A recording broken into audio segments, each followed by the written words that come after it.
ਓਮ ਸ਼ਾਂਤੀ। ਅੱਜ ਹੈ 7/5/2022 ਦੀ ਸਾਕਾਰ ਬਾਪ ਦਾਦਾ ਜੀ ਦੀ ਮੁਰਲੀ। ਅੱਜ ਬਾਪ ਦਾਦਾ ਜੀ ਨੇ ਆਖਿਆ, ਮਿੱਠੇ ਬੱਚੇ ਹੁਣ ਬਾਪ ਸਮਾਨ ਦੇਈ ਅਭਿਮਾਨੀ ਬਣੋ। ਬਾਪ ਜੀ ਦੀ ਇਹੀਓ ਚਾਹਨਾ ਸਨ ਕਿ ਬੱਚੇ ਮੇਰੇ ਸਮਾਨ ਬਣ ਮੇਰੇ ਨਾਲ ਘਰ ਚੱਲੋ। ਪ੍ਰਸ਼ਨ ਹੈਗਾ, ਤੁਸੀਂ ਬੱਚੇ ਕਿਸ ਗੱਲ ਦਾ ਵੰਡਰ ਵੇਖਦਿਆਂ ਹੋਇਆਂ ਬਾਪ ਜੀ ਦਾ ਸ਼ੁਕਰੀਆ ਗਾਉਂਦੇ ਰਹਿੰਦੇ ਹੋ? ਉੱਤਰ ਹੈਗਾ, ਤੁਸੀਂ ਵੰਡਰ ਵੇਖਦੇ ਹੋ ਬਾਬਾ ਕਿਵੇਂ ਆਪਣੀ ਫਰਜ਼ ਅਦਾਈ ਨਿਭਾ ਰਹੇ ਸਨ। ਆਪਣੇ ਬੱਚਿਆਂ ਨੂੰ ਰਾਜਯੋਗ ਸਿਖਾ ਕੇ ਲਾਇਕ ਬਣਾ ਰਹੇ ਸਨ। ਤੁਸੀਂ ਬੱਚੇ ਅੰਦਰ ਹੀ ਅੰਦਰ ਇਹੋ ਜਿਹੇ ਮਿੱਠੇ ਬਾਪ ਦਾ ਸ਼ੁਕਰੀਆ ਗਾਉਂਦੇ ਰਹੋ। ਬਾਪ ਜੀ ਆਖਦੇ ਹਨ, ਇਹ ਸ਼ੁਕਰੀਆ ਸ਼ਬਦ ਵੀ ਭਗਤੀ ਮਾਰਗ ਦਾ ਸਨ। ਬੱਚਿਆਂ ਦਾ ਤਾਂ ਅਧਿਕਾਰ ਹੁੰਦਾ ਹਨ, ਇਸ ਵਿੱਚ ਸ਼ੁਕਰੀਆ ਦੀ ਤੇ ਕੋਈ ਗੱਲ ਹੀ ਨਹੀਂ। ਡਰਾਮਾ ਅਨੁਸਾਰ ਬਾਪ ਜੀ ਤੋਂ ਵਰਸਾ ਲੈਣਾ ਹੀ ਹੁੰਦਾ ਏ। ਗੀਤ ਹੈਗਾ, ਜਿਸ ਦਾ ਸਾਥੀ ਹੈ ਭਗਵਾਨ। ਓਮ ਸ਼ਾਂਤੀ। ਇਹ ਗੀਤ ਹਨ ਬੱਚਿਆਂ ਦੇ ਲਈ। ਜਿਸ ਦਾ ਸਾਥੀ ਸਰਵ ਸ਼ਕਤੀਵਾਨ ਪਰਮਪਿਤਾ ਪਰਮਾਤਮਾ ਹਨ, ਉਹਨਾਂ ਨੂੰ ਮਾਇਆ ਦੀ ਆਂਧੀ ਅਤੇ ਤੂਫਾਨ ਕੀ ਕਰ ਸਕਦੇ ਹਨ? ਉਹ ਆਂਧੀ ਨਹੀਂ, ਮਾਇਆ ਦੇ ਤੂਫਾਨ ਆਤਮਾ ਦੀ ਜੋਤੀ ਬੁਝਾ ਦਿੰਦੇ ਹਨ। ਹੁਣ ਜਗਾਉਣ ਵਾਲਾ ਸਾਥੀ ਮਿਲਿਆ ਸਨ ਤਾਂ ਮਾਇਆ ਕੀ ਕਰ ਸਕਦੀ ਹਨ? ਨਾਮ ਹੀ ਰੱਖਿਆ ਜਾਂਦਾ ਹਨ ਮਹਾਵੀਰ। ਮਾਇਆ ਰਾਵਣ ਤੇ ਜਿੱਤ ਪਾਉਣ ਵਾਲੇ ਕਿਵੇਂ ਜਿੱਤ ਪਾਣੀ ਹੈ, ਸੋ ਤੇ ਤੁਸੀਂ ਸਾਹਮਣੇ ਬੈਠੇ ਬੱਚੇ ਜਾਣਦੇ ਹੋ। ਬਾਪ ਦਾਦਾ ਵੀ ਬੈਠੇ ਸਨ।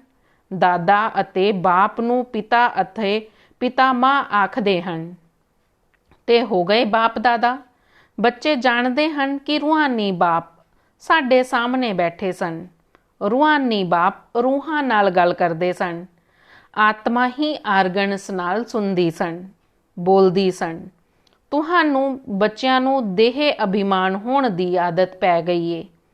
ਅੱਧਾ ਕਲਪ ਦੇਹ ਅਭਿਮਾਨ ਵਿੱਚ ਜੋ ਰਹਿੰਦੇ ਹੋ, ਇੱਕ ਸਰੀਰ ਛੱਡ ਦੂਜਾ ਲੈਂਦੇ ਰਹਿੰਦੇ ਹੋ। ਸਰੀਰ ਉੱਤੇ ਹੀ ਕਿੰਨੇ ਨਾਮ ਪੈਂਦੇ ਨੇ। ਕੋਈ ਕਹੇਗਾ ਮੈਂ ਪਰਮਾਨੰਦ ਹਾਂ ਤੇ ਕੋਈ ਕੁਝ ਤੇ ਕੋਈ ਕੁਝ। ਬਾਪ ਆਖਦੇ ਹਨ, ਮੈਂ ਸदैव ਦੇਹੀ ਅਭਿਮਾਨੀ ਰਹਿਣਾ ਹਾਂ। ਮੈਨੂੰ ਕਦੇ ਵੀ ਦੇਹ ਅਭਿਮਾਨ ਨਹੀਂ ਆਂਦਾ, ਕਿਉਂਕਿ ਮੇਰੇ ਕੋਲ ਤਾਂ ਦੇਹ ਹੀ ਨਹੀਂ। ਮੈਨੂੰ ਕਦੀ ਦੇਹ ਅਭਿਮਾਨ ਤੋਂ ਦੇਹੀ ਅਭਿਮਾਨੀ ਬਣਨ ਦੀ ਮਿਹਨਤ ਨਹੀਂ ਲੱਗਦੀ। ਇਹ ਦੇਹ ਤਾਂ ਇਸ ਦਾਦਾ ਦੀ ਏ। ਮੈਂ ਸदैव ਦੇਹੀ ਅਭਿਮਾਨੀ ਹਾਂ। ਤੁਸੀਂ ਬੱਚਿਆਂ ਨੂੰ ਆਪ ਸਮਾਨ ਬਣਾਉਣਾ ਚਾਹੁੰਦਾ ਹਾਂ, ਕਿਉਂਕਿ ਹੁਣ ਤੁਹਾਨੂੰ ਮੇਰੇ ਕੋਲ ਵਾਪਿਸ ਆਣਾ ਸਨ। ਦੇਹ ਅਭਿਮਾਨ ਛੱਡਣਾ ਪਵੇ, ਟਾਈਮ ਤੇ ਲੱਗਦਾ ਹੈ ਨਾ। ਬਹੁਤ ਸਮੇਂ ਤੋਂ ਦੇਹ ਅਭਿਮਾਨ ਵਿੱਚ ਰਹਿਣ ਦੀ ਆਦਤ ਪੈ ਗਈ ਏ। ਹੁਣ ਬਾਪ ਆਖਦੇ ਹਨ, ਇਸ ਦੇਹ ਨੂੰ ਵੀ ਛੱਡੋ, ਮੇਰੇ ਸਮਾਨ ਬਣੋ, ਕਿਉਂਕਿ ਤੁਹਾਨੂੰ ਮੇਰਾ ਗੈਸਟ ਬਣਨਾ ਹੈ। ਮੇਰੇ ਕੋਲ ਵਾਪਸ ਆਣਾ ਸਨ। ਇਸ ਲਈ ਕਹਿਣਾ ਹਾਂ, ਪਹਿਲੇ ਆਪਣੇ ਨੂੰ ਆਤਮਾ ਨਿਸ਼ਚੈ ਕਰੋ। ਇਹ ਮੈਂ ਆਤਮਾਵਾਂ ਨਾਲ ਹੀ ਗੱਲ ਕਰਦਾ ਹਾਂ। ਤੁਸੀਂ ਬਾਪ ਜੀ ਨੂੰ ਯਾਦ ਕਰੋ ਤਾਂ ਉਹ ਦ੍ਰਿਸ਼ਟੀ ਹੀ ਖਤਮ ਹੋ ਜਾਵੇਗੀ। ਮਿਹਨਤ ਸਾਰੀ ਇਸ ਵਿੱਚ ਹੀ ਹੈਗੀ। ਹੁਣ ਆਤਮਾਵਾਂ ਨੂੰ ਸਰਵਿਸ ਕਰਨੀ ਪਵੇ। ਆਤਮਾ ਸੁਣਦੀ ਸਨ ਆਰਗਨਸ ਦੁਆਰਾ। ਮੈਂ ਆਤਮਾ ਤੁਹਾਨੂੰ ਬਾਪ ਦਾ ਸੰਦੇਸ਼ ਦੇ ਰਿਹਾ ਹਾਂ। ਆਤਮਾ ਤੇ ਨਾ ਮੇਲ ਹੈਗੀ ਨਾ ਫੀਮੇਲ ਹੈਗੀ। ਮੇਲ ਫੀਮੇਲ ਤਾਂ ਸਰੀਰ ਦੇ ਨਾਮ ਪੈਂਦੇ ਸਨ। ਉਹ ਹੈ ਹੀ ਪਰਮਾਤਮਾ। ਬਾਪ ਆਖਦੇ ਹਨ, ਹੇ ਆਤਮਾਵਾਂ ਤੁਸੀਂ ਸੁਣਦੀਆਂ ਹੋ? ਆਤਮਾ ਕਹਿੰਦੀ ਹੈ, ਹਾਂ ਅਸੀਂ ਸੁਣਦੇ ਹਾਂ। ਤੁਸੀਂ ਆਪਣੇ ਬਾਪ ਨੂੰ ਜਾਣਦੇ ਹੋ। ਉਹ ਕਦੇ ਆਤਮਾਵਾਂ ਦੇ ਬਾਪ ਹਨ। ਉਹ ਸਾਰੀ ਆਤਮਾਵਾਂ ਦੇ ਬਾਪ ਸਨ। ਜਿਵੇਂ ਤੁਸੀਂ ਆਤਮਾ ਹੋ, ਉਵੇਂ ਹੀ ਮੈਂ ਤੁਹਾਡਾ ਪਿਤਾ ਪਰਮਾਤਮਾ ਹਾਂ, ਜਿਸ ਨੂੰ ਪਰਮਪਿਤਾ ਪਰਮਾਤਮਾ ਵੀ ਕਿਹਾ ਜਾਂਦਾ ਸਨ। ਉਹਨਾਂ ਨੂੰ ਆਪਣਾ ਸਰੀਰ ਨਹੀਂ ਹੁੰਦਾ। ਬ੍ਰਹਮਾ ਵਿਸ਼ਨੂੰ ਸ਼ੰਕਰ ਨੂੰ ਆਪਣਾ ਆਕਾਰ ਹੁੰਦੇ ਸਨ। ਆਤਮਾ ਨੂੰ ਆਤਮਾ ਹੀ ਆਖਣਗੇ। ਮੇਰਾ ਨਾਮ ਤਾਂ ਸ਼ਿਵ ਹੈ। ਸਰੀਰ ਉੱਤੇ ਹੀ ਬਹੁਤ ਨਾਮ ਪੈਂਦੇ ਸਨ।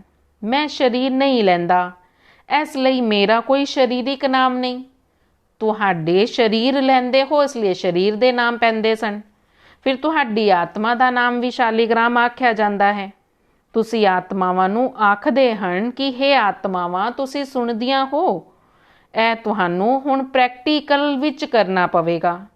ਦੇਹੀ ਅਭਿਮਾਨੀ ਹੋ ਕੇ ਰਹਿਣਾ ਪਵੇਗਾ। ਆਤਮਾ ਹੀ ਸੁਣਦੀ ਅਤੇ ਬੋਲਦੀ ਹੈ ਇਨ ਆਰਗਨਸ ਦੁਆਰਾ। ਬਾਪ ਬੈ ਬੱਚਿਆਂ ਨੂੰ ਸਮਝਾਉਂਦੇ ਸਨ। ਆਤਮਾ ਬੇਸਮਝ ਹੋ ਗਈ ਸਨ ਕਿਉਂਕਿ ਬਾਪ ਜੀ ਨੂੰ ਭੁੱਲ ਗਈ ਸਨ। ਇਹੋ ਜੇ ਨਹੀਂ, ਐਵੇਂ ਨਹੀਂ ਕਿ ਸ਼ਿਵ ਵੀ ਪਰਮਾਤਮਾ ਹੈ ਤੇ ਕ੍ਰਿਸ਼ਨ ਵੀ ਪਰਮਾਤਮਾ ਸਨ।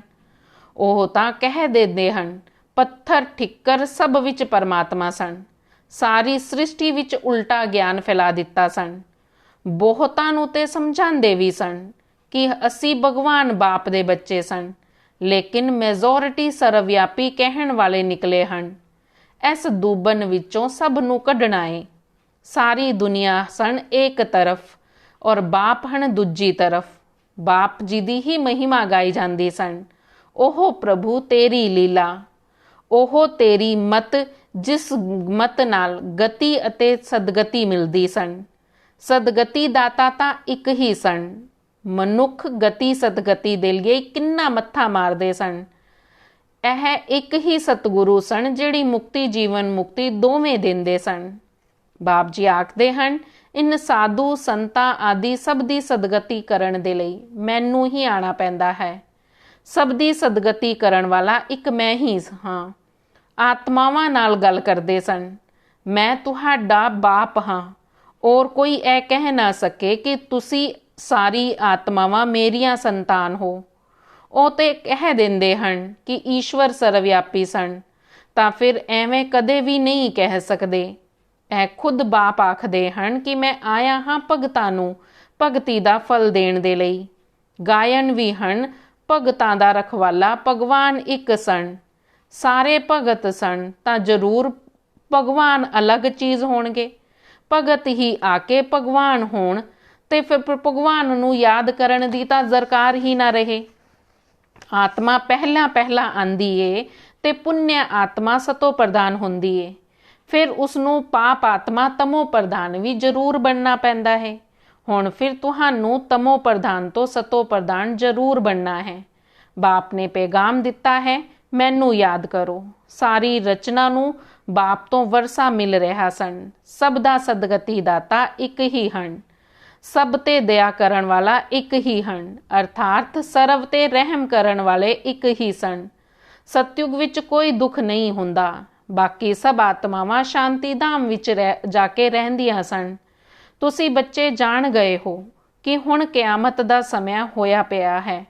ਦੁੱਖ ਦਾ ਹਿਸਾਬ ਕਿਤਾਬ ਸਭ ਨੇ ਚੁਕਤੋ ਕਰਨਾ ਸਨ, ਸੋ ਵੀ ਯੋਗ ਬਲ ਨਾਲ। ਫਿਰ ਗਿਆਨ ਅਤੇ ਯੋਗ ਬਲ ਤੋਂ ਹੀ ਅਸੀਂ ਭਵਿੱਖ ਸੁਖ ਦੇ ਲਈ ਆਪਣਾ ਖਾਤਾ ਜਮ੍ਹਾਂ ਕਰ ਰਹੇ ਸਨ। ਜਿੰਨਾ ਜਮ੍ਹਾਂ ਕਰਦੇ ਜਾਵਾਂਗੇ ਉਨਾ ਹੀ ਸੁਖ ਪਾਵਾਂਗੇ ਔਰ ਦੁੱਖ ਦਾ ਖਾਤਾ ਚੁਕਤੂ ਹੁੰਦਾ ਜਾਵੇਗਾ। ਹੁਣ ਅਸੀਂ ਕਲਪ ਦੇ ਸੰਗਮ ਤੇ ਜਾ ਕੇ ਦੁੱਖ ਦਾ ਚੋਪੜਾ ਖਤਮ ਕਰ ਰਹੇ ਸਨ, ਦੂਜੀ ਤਰਫ ਜਮ੍ਹਾਂ ਕਰਦੇ ਸਨ। ਇਹ ਵਪਾਰ ਹਨ ਨਾ। ਬਾਬਾ ਗਿਆਨ ਰਤਨ ਦੇ ਗੁਣਵਾਨ ਬਣਾ ਦਿੰਦੇ ਸਨ। ਫਿਰ ਜਿੰਨਾ ਜੋ ਧਾਰਨ ਕਰ ਸਕਣ। ਇੱਕ ਇੱਕ ਰਤਨ ਲੱਖਾਂ ਰੁਪਏ ਦੀ ਮਲਕੀਅਤ ਸਨ, ਜਿਸ ਤੋਂ ਤੁਸੀਂ ਭਵਿੱਖ ਵਿੱਚ ਸਦਾ ਸੁਖੀ ਰਹਿੰਦੇ ਸਨ। ਇਹ ਹਨ ਦੁੱਖ ਧਾਮ, ਉਹ ਸਨ ਸੁਖ ਧਾਮ। ਸੰਨਿਆਸੀ ਇਹ ਨਹੀਂ ਜਾਣਦੇ ਕਿ ਸਵਰਗ ਵਿੱਚ ਸਦਾ ਸੁਖ ਹੀ ਸੁਖ ਹੁੰਦੇ ਹਨ। ਇੱਕ ਹੀ ਬਾਪ ਹਨ ਜੋ ਗੀਤਾ ਦੁਆਰਾ ਭਾਰਤ ਨੂੰ ਇੰਨਾ ਉੱਚ ਬਣਾਉਂਦੇ ਸਨ। ਉਹ ਲੋਕ ਕਿੰਨੇ ਸ਼ਾਸਤਰ ਆਦਿ ਸੁਣਾਉਂਦੇ ਸਨ, ਲੇਕਿਨ ਦੁਨੀਆ ਨੂੰ ਤੇ ਪੁਰਾਣਾ ਬਣਨਾ ਹੀ ਹਨ। ਦੇਵਤਾਵਾਂ ਪਹਿਲੇ ਨਵੀਂ ਸ੍ਰਿਸ਼ਟੀ ਵਿੱਚ ਰਾਮ ਰਾਜ ਕਰਦੇ ਸੀ। ਹੁਣ ਦੇਵਤਾਏ ਹੈ ਨਹੀਂ, ਕਿੱਥੇ ਗਏ? ਤਾਂ ਹੀ ਤਾਂ 84 ਜਨਮ ਉਸਨਾਂ ਨੇ ਭੋਗੇ ਔਰ ਕਿਸ ਨੇ 84 ਜਨਮਾਂ ਦਾ ਹਿਸਾਬ ਕੋਈ ਕੱਢ ਨਾ ਸਕੇ। 84 ਜਨਮ ਜ਼ਰੂਰ ਦੇਵਤਾ ਧਰਮ ਵਾਲੇ ਹੀ ਲੈਂਦੇ ਹਨ। ਮਨੁੱਖ ਤਾਂ ਸਮਝਦੇ ਹਨ ਕਿ ਲਕਸ਼ਮੀ ਨਾਰਾਇਣ ਆਦਿ ਸਭ ਭਗਵਾਨ ਸਨ। ਜਿੱਧਰ ਵੇਖੋ ਉੱਥੇ ਤੂੰ ਹੀ ਤੂੰ ਹੋ। ਅੱਛਾ, ਭਲਾ ਸਰਵਵਿਆਪੀ ਦੇ ਗਿਆਨ ਤੋਂ ਸੁਖੀ ਹੋ ਜਾਂਦੇ ਸਨ? ਇਹ ਸਰਵਵਿਆਪੀ ਦਾ ਗਿਆਨ ਤਾਂ ਚਲਦਾ ਹੀ ਆਂਦਾ ਹੈ।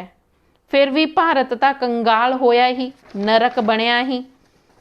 ਬਾਪ ਸਮਝਾਉਂਦੇ ਸਨ ਇਹ ਪ੍ਰੈਕਟੀਕਲ ਰੱਖਣਾ ਹੈ, ਪ੍ਰੈਕਟਿਸ ਰੱਖਣੀ ਹੈਗੀ। ਮੈਂ ਆਤਮਾ ਹਾਂ, ਆਤਮਾ ਦੇ ਆਧਾਰ ਤੇ ਹੀ ਸਰੀਰ ਖੜਾ ਹੁੰਦਾ ਹਨ। ਸਰੀਰ ਤਾਂ ਵਿਨਾਸ਼ੀ ਹਨ, ਆਤਮਾ ਅਵਿਨਾਸ਼ੀ ਸਨ। ਪਾਰਟ ਸਾਰਾ ਆਤਮਾ ਵਜਾਉਂਦੀ ਏ। ਕਿੰਨਾ ਵੰਡਰ ਹਨ। ਸਾਇੰਸ ਵਾਲੇ ਵੀ ਇਹ ਗੱਲਾਂ ਨਹੀਂ ਸਮਝ ਸਕਦੇ।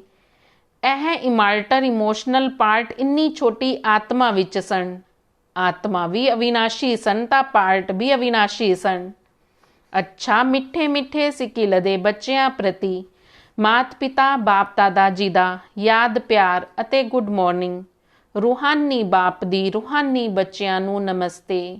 ਰੂਹਾਨੀ ਬੱਚਿਆਂ ਦੀ ਰੂਹਾਨੀ ਬਾਪ ਦਾਦਾ ਜੀ ਨੂੰ ਦਿਲ ਅਤੇ ਜਾਨ ਸਿੱਖ ਅਤੇ ਪ੍ਰੇਮ ਨਾਲ ਨਮਸਤੇ ਨਮਸਤੇ ਨਮਸਤੇ ਜੀ।